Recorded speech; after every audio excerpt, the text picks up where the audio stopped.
Hi అండి. మనము రోజు దోసలు వేస్తూ ఉండగా, ఈ దోసల ప్యాన్ అయితే ఆయిల్‌గా, జిడ్డుగా ఇలా మాడిపోయినట్లుగా అయిపోతూ ఉంటుంది కదా! దీనిపైనే మనం మళ్ళీ మళ్ళీ దోసలు వేస్తే దోసలు సరిగ్గా రావండి. అంటుకుపోతూ, విరిగిపోతూ ఉంటాయి.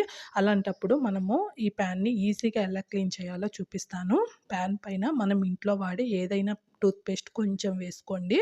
ఇప్పుడు మనము సాఫ్ట్‌గా ఉండే స్క్రబ్బర్ ఒకటుంటుంది కదా! దాన్ని వెట్ చేసుకొని, కాస్త తడుపుకొని, ఈ టూత్ పేస్ట్‌తో పెనం మొత్తం కూడాను ఇలా క్లీన్ చేసుకోవాలి అండి. మనం స్టీల్ స్క్రబ్బర్స్ కానీ, ఎలాంటి లిక్విడ్ సోప్స్ కానీ ఇలాంటివి వాడకుండా ఈ టూత్ పేస్ట్‌తోనే ఈజీగా మనము ప్యాన్ క్లీన్ చేసుకున్నామంటే దోసలు నీట్‌గా వస్తాయి. జిడ్డు కూడాను చక్కగా వదిలిపోతుంది.